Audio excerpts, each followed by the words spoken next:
Hi everyone, welcome to the last session of our semi-marathon series. Tonight I have the pleasure to have with us Roxana Beatrice Crăciun. She will tell us about the pursuit of ownership, embedding change management in CSRD implementation. Roxana is a senior expert in sustainability. She works at OMV Petrom, and she has been working for 10 years in the business division, contributing to a variety of change and transformation projects. Over the time, she specialized as a project manager on initiatives related to 𝐬𝐥𝐸𝐽 governance and management, including compliance and environmental regulations. This naturally led to a transition into a corporate sustainability role 2 years ago, where she discovered the broader and deeper scope of sustainability within a complex organization through the implementation of CSRD. The implementation of CSRD is often framed as a technical compliance exercise. In practice, however, it represents a complex organization-wide effort that challenges traditional ownership model and ways of working, shifting the widespread perception that the sustainability statement is the sole responsibility of the sustainability function. Okay, Roxana, you have the floor. Okay. Thank you very much, Răzvan. Hello, everybody, and thank you for this very nice introduction and also for the invitation to this event. I feel excited to connect with you, community of project managers, and I'm going to make a confession. You have my full respect and appreciation for having passed through the PMP certification. It takes a good dose of effort and studying behind, so congrats for that. And nevertheless, thank you for registering and joining this session today, which is taking place on a Friday evening and which is about reporting, more specifically about CSRD reporting. And speaking of which, would like to test maybe what is the how familiar you are to this topic. So I'm just going to ask you a couple of questions, and I'm going to ask you to raise your hand if the answer is yes. I promise not to name you or ask you questions. It's just statistical exercise that I'm doing. So the first question is, how many of you have heard about CSRD? So maybe you can raise your hands. Good. Good. I see only 3 hands raised, but that's okay. This is why we're having today a session about CSRD reporting. So hopefully in around 1 hour, more of you will be able to raise the hand. And the second question is, how many of you read sustainability reports?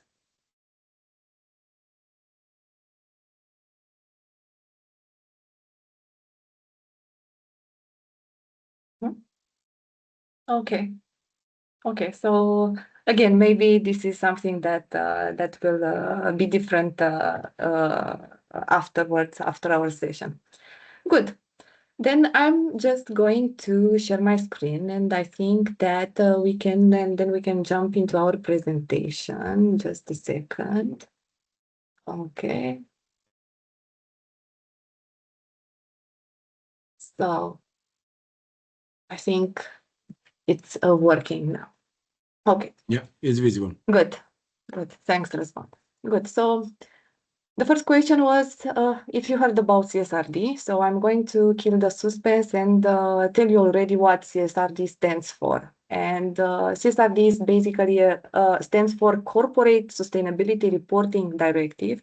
And at its core, it's a regulatory requirement which mandates companies of certain sizes to produce sustainability statements or sustainability reports. These being structured, auditable reports that cover environmental, social, and governance topics, which in line with the ECRS framework, and which you can see below. So ECRS is basically stands for European Sustainability Reporting Standards, and stands for and represents is actually the basis for disclosing information, as it sets specific disclosure requirements for major sustainability topics such as climate change, pollution, water, waste, biodiversity on the environmental side, own workforce, workers in the value chain, communities and consumers on the social side, and also governance topics related to, for instance, supplier management or business ethics. So that's an indication of how sustainability is framed, yet non-exhaustively. There are also some other entity specific that can be addressed, but from a reporting perspective by these regulatory requirements. So at the first glance, as mentioned, CSRD looks like a reporting exercise, a defined status of disclosures, using a structured format and with a clear compliance objective.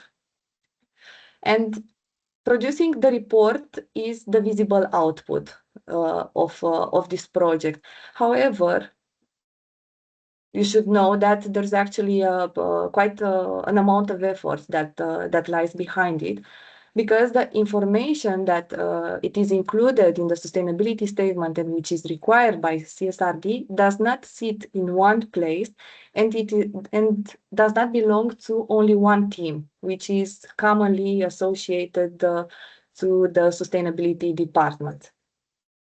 Okay, so these are basically the start points and the end points of our project, and also I'm giving you an indication of the plot in between, which we will further explore in the next slide.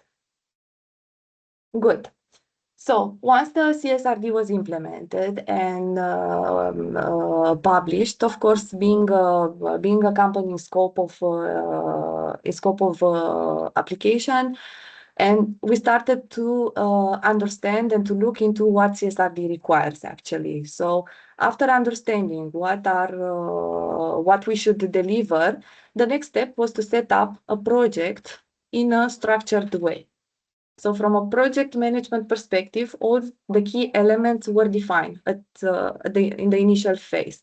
We defined the work packages and the deliverables, which were aligned with the requirements of the CSRD.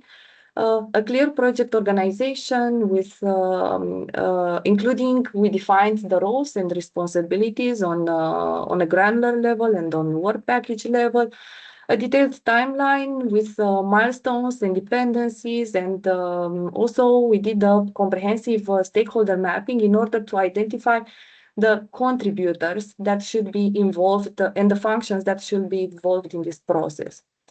What we did, in addition, was also to address the resource and the cost estimation, and also we built an initial change management plan.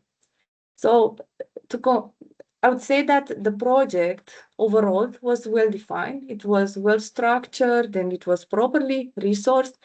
However, we wondered in the aftermath of it, did it tackle, at least from the beginning, the ownership aspect? Because, as mentioned, the underlying perception was that sustainability statement is a product that sits only with the sustainability team, and as we would later on observe in the process. And I highlight here in the beginning if whether the project tackled from the beginning the ownership topic, because actually this question, as already mentioned to you, arose later on in the process, at the moment when the project activities were supposed to become more resources intensive, more complex. So that level of readiness that was necessary at that point in time was not uniform across stakeholders. And in certain cases, it wasn't even aligned with the level of preparedness or ownership that we needed to move forward. So it was actually at a later moment in the process that we questioned the approach that we took, and maybe even at that point we were able to define the underlying cause. So perhaps here to emphasize a rather universal aspect, particularly if you are in coordination roles or project management roles, of course, you monitor the key parameters of the project, you look on how the activities progress against the plan, you look at how the cost evolves against the budget. So you constantly have your eye on this. However, don't oversee the change management aspects, not only in terms of progress, but also in terms of its effectiveness. And I'm going to talk more about this in this slide. So this brings me now into the implementation phase of the project, when most of the project plan becomes actual work, of course, based on the initial plan and calendar that we defined in the setup. And I mean, what you see on the slide is just a very, very high level, simplistic sequence of the activities and deliverables that we tackled in the implementation phase. And these are here just for you to also get a glimpse of what a CSRD reporting project basically entails. I mean, to see it in more practical terms. And of course, it's not an exhaustive presentation, and it's also worth mentioning that the timeline that we had in order to implement these phases and others, which are not that much connected to the contribution of the expert, spanned over 1 year and a half almost, and that is also because it was the first year of implementation. So maybe just to walk you through some CSRD concepts, and I will start with the double materiality assessment, which is a process that needs to be followed by reporting entities before they start the preparation of the sustainability statement. It is prescribed by the CSRD Directive, and in short is the process by which a reporting entity determines which are the most material topics. So amongst the ones that I listed before, the environmental, social, and governance side. So, which are the most material ones from two perspectives. One perspective is the inside-out perspective. So, how the company, through its operations, through its strategy, and through its business model, affects the environment. What is the impact that it has over the environment and over the society? And the other perspective is the outside-in perspective, where a company, a reporting entity, needs to assess what is the effect that sustainability matters can have from the outside on your strategy, on your operations, and on your business models. And this translates into financial effects, which are referred to as risks and opportunities. So perhaps you also heard about IROS. This is also a frequent acronym that we're using in CSRD reporting. Good. Okay, now once that we performed the double materiality assessment, basically we identified the material IROS and the material topics that are most significant to the strategy, to the business model, and to our operations. These are the ones that should be included in the sustainability statement. So the next step was actually to move and to run a gap analysis and implementation roadmap. This means that once that you have established these IROS, you look into the CSRD and into the ECRS standards, which prescribe the disclosure requirement, and you assess which of the disclosure requirements are material for your IROS and material topics. So just to give you an example, a reporting entity assesses during its double materiality assessment that, for instance, biodiversity impacts are material. So in that case, you need to look into the reporting standards and basically include and address in the sustainability statement the disclosure requirements related to biodiversity. Likewise, if reporting entity assesses that water is not a material, water resources are not a material topic for the company, then of course it is not obligated to include in its sustainability statement information about water, policies, actions, metrics, governance in place for water management, and so on. So these were the first two phases. And afterwards, I mean, at the end, and which is the most complex and resource intensive phase, was the content creation. And I mean, I focus now on the experience that we had in the first year of implementation of CSRD, when all the reporting entities, even those that had a tradition in publishing sustainability reports, had now, with the new requirements, new regulations, had now to redevelop their sustainability statements almost from scratch. That's because they had to make sure that when they disclose sustainability information, non-financial sustainability information, they do it in line with the prescribed frameworks.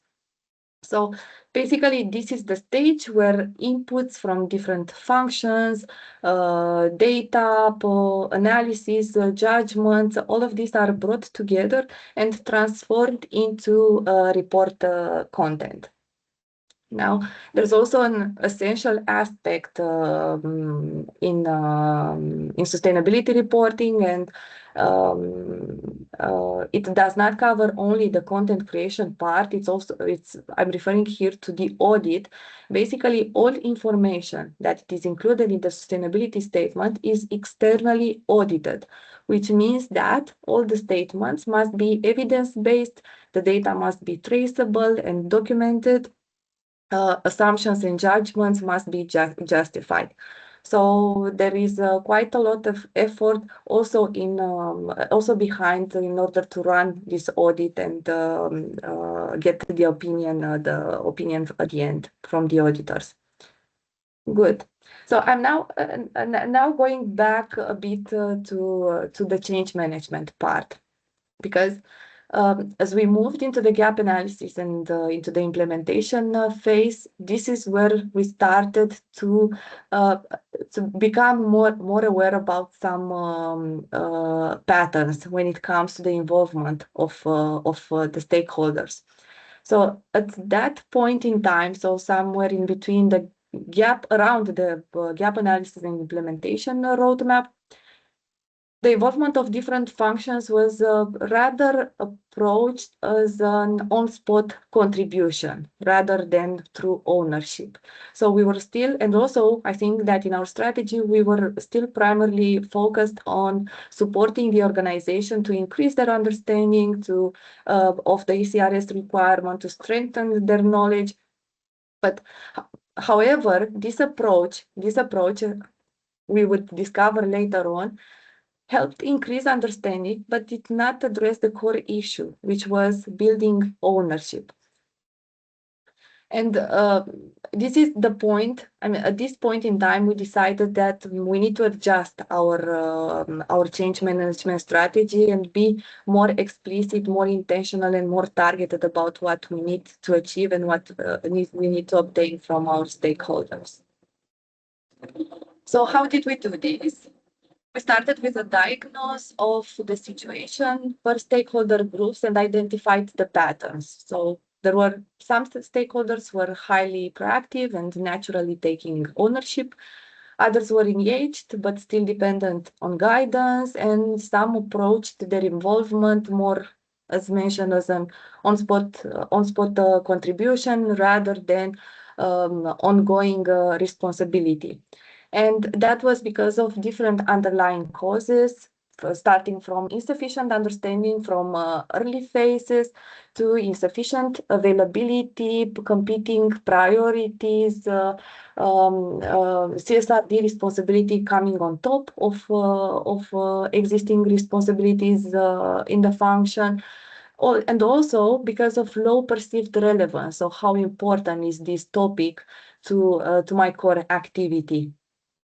So what we did, we structured our approach around the hierarchy of change management levels, and which we applied progressively based on the situation and on the diagnosed status.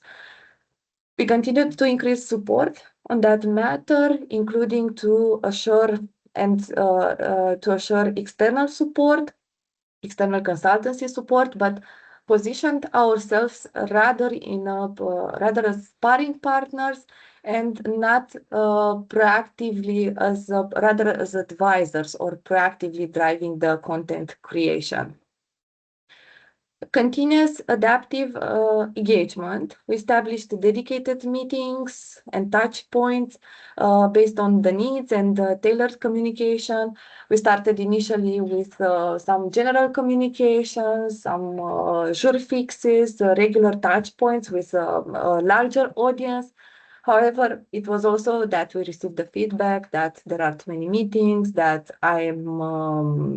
it does not directly address my responsibility or what I need to do for the project. I need to be very specific. I cannot do it. I cannot do it now. I cannot do it at all. I can do it in 1 month. So there were all kind of situations that we thought to tackle through this targeted engagement and anchor accountability. And I think this is quite a critical aspect. So just to make ownership explicit, and I think you need to be very, very intentional about it. It needs to be very clear, very visible what it is expected. It is expected that you own your topic. So clarify expectations, clarify boundaries, and reinforce basically end-to-end ownership of the content. And how we did this, we also addressed and organized common meetings where we would invite the responsible functions to tell their story, to explain. I mean, not only focus on spot-on disclosure requirements, but actually to own the story end-to-end. And nevertheless, and this was also a very effective lever, escalate. And it's critical that the management is also involved and supports also the project team. It makes itself available to address the delays, to address the unclear ownership, to re-anchor priorities. So basically to help you get in time with the progress. So what we did, basically, we adapted continuously, applying the right lever at the right moment and for the right stakeholder group. And I think at times, and I really feel the need to make this confession. I mean, at least as a project manager, or when you are in a project management office, I think you all the time have this perspective of successful delivery of the project. So you're trying to build a structured approach. You're trying to communicate transparently to all the stakeholders to move the project forward. While at least in our case, we were also navigating in a lot of uncertainty, especially because it was the first year of implementation when not all the requirements were fully understood. So in that comments, because we had to continuously adapt and to accommodate for additional engagement, for new meetings, for targeted communication. I think it was also that these changes somehow affected the overall plan that you have. So there are delays. You need to shift your focus as a project manager from the initial plan that you had. You need to spend more time. You need to engage more. And then you also get this feedback that you're not doing enough, or that you're not doing transparently enough. So I think that in all these aspects, it also takes a certain level of emotional resilience and also self-awareness. Not to get stuck in those isolated situations or take on the problems that aren't yours to solve, but to stay focused on finding solutions and still trying to move things forward and stay motivated. And because also we had to adapt basically along the way. There were also some compromises that we did, as mentioned, on the deliverables, on the timeline that we had to follow. We went through some negotiation with the stakeholders. So I think that in this type of context, it's really important that everyone involved is aware of the impact that its activity or non-activity can have in the overall process. So I'm moving on to continuous improvement and how we managed in the longer term the sustainability reporting. And I must say that at least after the first year, the sustainability statement, I would say that was delivered successfully. So we did manage to deliver it in scope, in time. The audit went well. So I think that it has a happy ending at the end. It was definitely a collective effort built on shared contribution for each and every stakeholder involved in the process. Just to give you a glimpse of what it entailed, in our case, there were more than 50 persons involved, 50 resources only in the content creation part. But as you know, so it was successfully published, but as you know, the sustainability statement is published every year. And so therefore, so is the preparation process behind. So what we did actually after completing the first year and successfully publishing the sustainability statement, we actually took the time to stay together in dedicated sessions, lesson learned, and we had open discussions. And by open, I really mean open. Also from, I mean, we were basically confessing to each other, this is what it bothered, this is what this is where you jeopardized, this is where I jeopardized. So just making each of us aware of the impact that we had. And I think that these discussions that were not necessarily very comfortable in the end, I think resulted in a more collaborative setup that we decided and that we worked on for future reporting exercise. And nevertheless, it also helped us to build stronger partnerships and connections across functions. And now that we already published the second sustainability statement according to the CSRD, I would say that the project, the process, which was much smoother, and definitely there was less friction. So it really ran better than the first year. So I think it's important that after each experience, you sit together and then you take care that you look into how you can further improve and address continuous improvement. So that was in short our experience, and also my experience on sustainability reporting. I ended sooner than expected. So I'm just curious about whether you are involved in sustainability reporting or whether even as a contributor.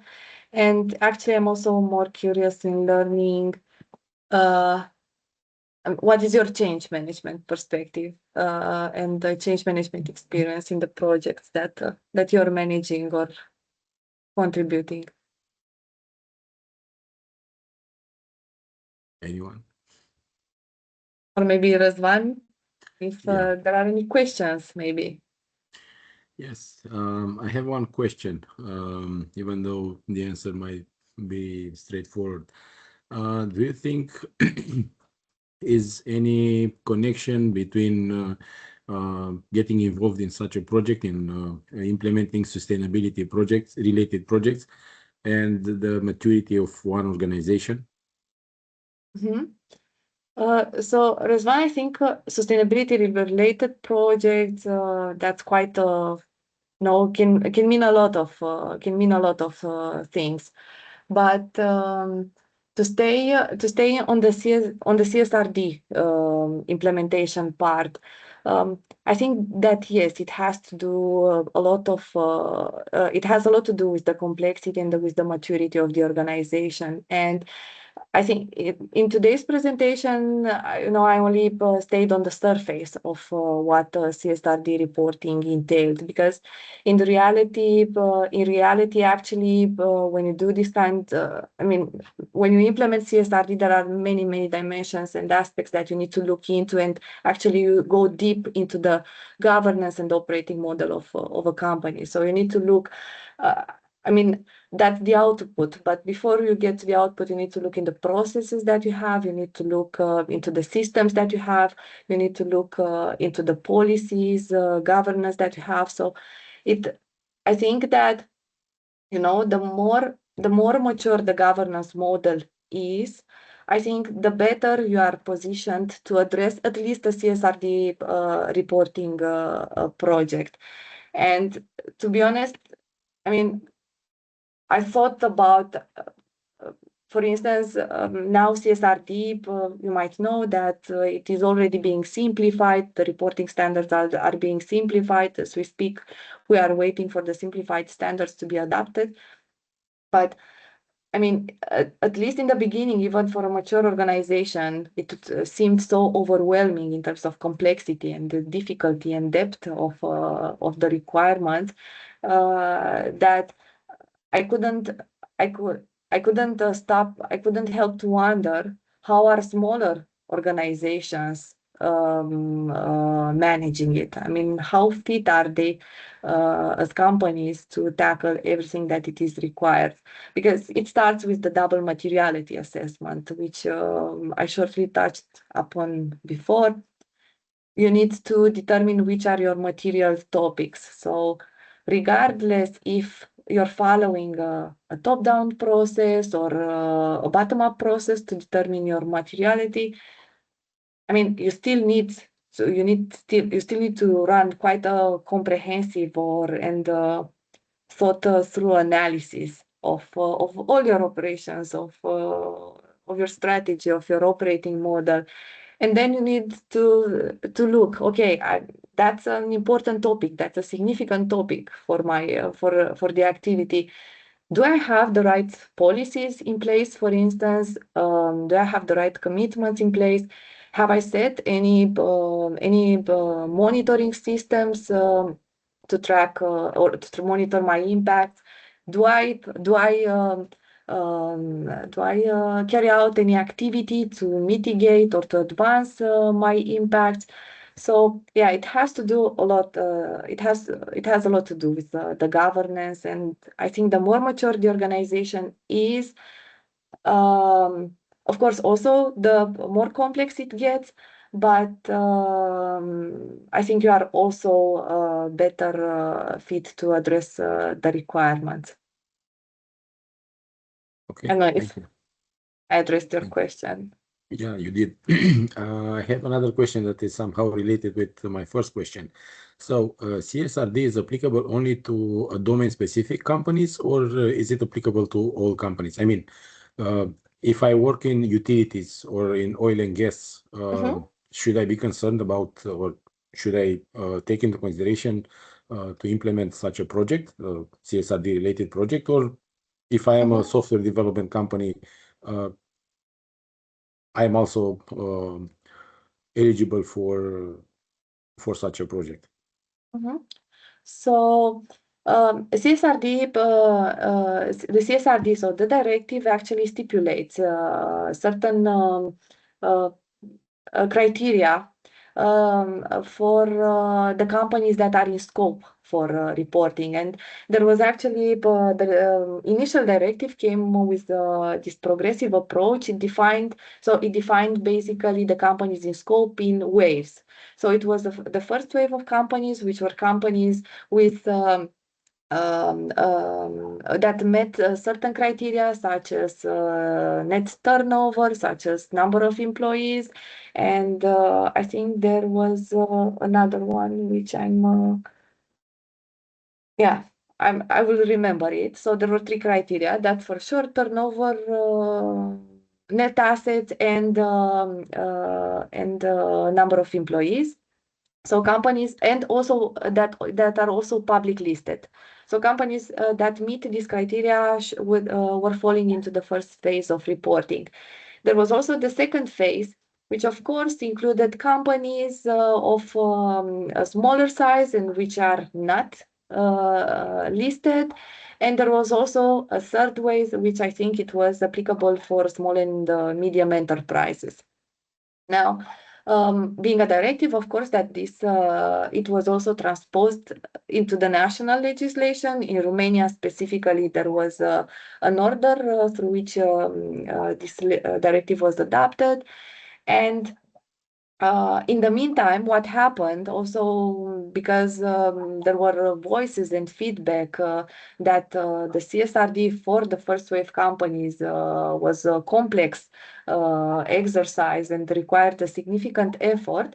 On this year, I think this year with the omnibus, I think some of you already heard about omnibus. Through the omnibus one, the scope of application was reduced only to certain companies. So in case you meet the thresholds that are stipulated by the updated CSRD directive, regardless of the industry, then sustainability statement should be prepared. However, if you do not fall within the scope, I think, and I saw companies, other companies doing it on voluntary basis. You can still publish sustainability report, and of course, you can guide your sustainability, your approach and your content using the ECRS frameworks. So regardless of the industry, if certain size criteria are met, then and it's an EU company, then it falls into the scope of application. Okay. Just I'm curious actually if any of the people here everybody works for companies that produce CSRD compliant reports.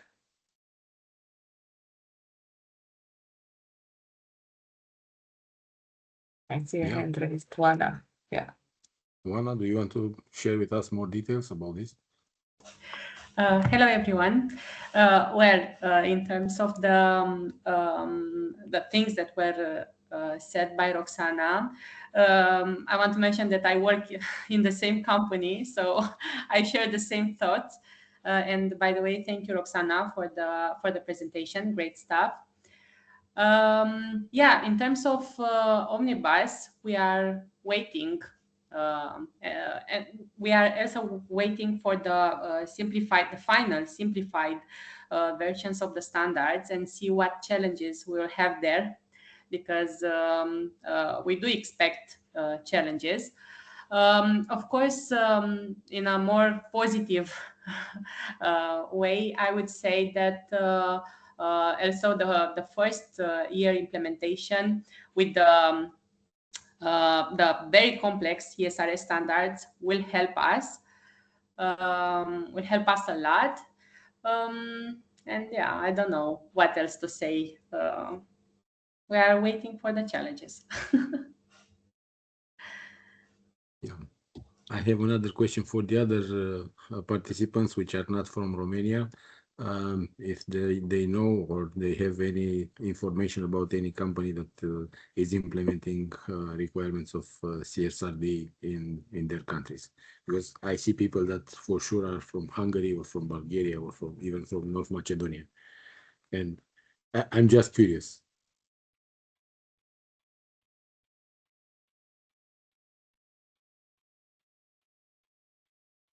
Okay, that's fine. I'm sure. I mean, at least I know that MOL is producing a CSRD compliant report. Also looked into it. Yeah. See, okay. Then let me share with you the code for tonight. Mic is on.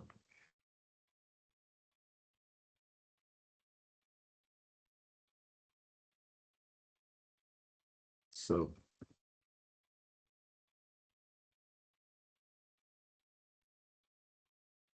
okay, you have the code in the chat, and also I will share with you the link for the feedback. Second, find it again because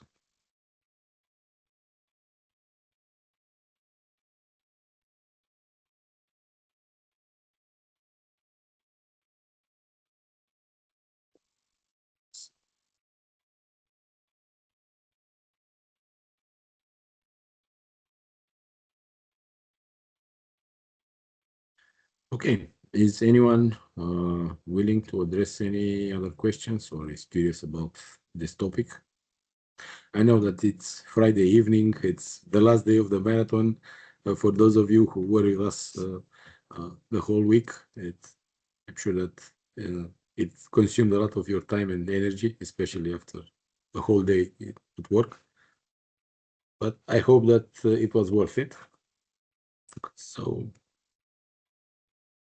we'll wait for a couple of more minutes, and in the feedback form, please leave us any topics that you consider that should be addressed on the following sessions, because we are discussing about making this semi-marathon organized by the chapters from the region to be something that it becomes a tradition. Of course, this must be confirmed with the representatives from the participant chapters. But anyway, regardless if it will be another session that will be organized by other chapters or only by one of the chapters, I will invite you to follow us and attend to the future events if they are of interest for you.